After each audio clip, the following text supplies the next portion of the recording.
మన ఎస్సీ వాళ్ళు మతం అదే అది అది వేరే దాంట్లోకి చేంజ్ అయితే వాళ్ళకి రిజర్వేషన్ కల్పించడం అది ఇది అన్నట్టుగానే ఒక ముస్లిం అబ్బాయి ముస్లిం అమ్మాయినే పెళ్లి చేసుకోవాలి, ఒక హిందూ అమ్మాయి హిందూ అబ్బాయినే పెళ్లి చేసుకోవాలి. ఇలాంటి రూల్స్ తీసుకొస్తే సగానికి సగం మన భారతదేశం అనేది మెరుగుపడుతుంది అండ్ చాలా మంచిగా ఉంటుంది. మన హిందుత్వాన్ని మన ధర్మాన్ని మనం కాపాడుకున్న వాళ్ళం అవుతాం. కానీ అలా కాకుండా వేరే వేరే వాటి మీద అదే వేరే వేరే ప్రోగ్రామ్స్ లాంటివి క్రియేట్ చేసి చేయడం కూడా తప్పుగా. ఓకే, మీరు చెప్పిందంటే మీరు ఒక 20 ఏళ్ళు వెనక్కి మాట చెప్పారు.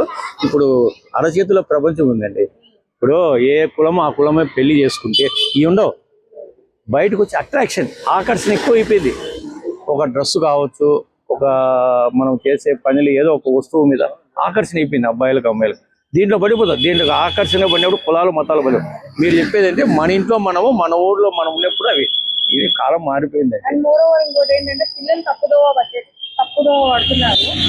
ఈ జనరేషన్ పేరెంట్స్ కూడా మనము ఒక మాట అనాల్సింది లేదు, ఎందుకంటే ఇది లాస్ట్ జనరేషన్ కాబట్టి మన పేరెంట్ అడ్జస్ట్ అయిపోతున్నారు, పిల్లలకు అడ్జస్ట్ అవుతున్నారు. మాట అన్నా కానీ బయటికి వెళ్ళిపోవటం, చచ్చిపోవటం లాంటి బెదిరించడం లాంటివి కూడా చేస్తా ఉన్నారు కదా. అలాంటి వాళ్ళకి ఫైనల్ గా ఏం చెప్తారు?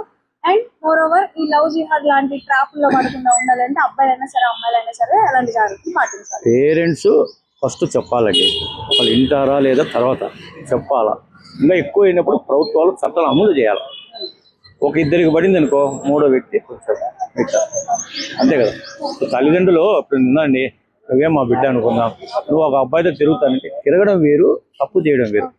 అమ్మా నువ్వు ఇట్లా పోతున్నావు, 10 మంది ఏమనుకుంటారో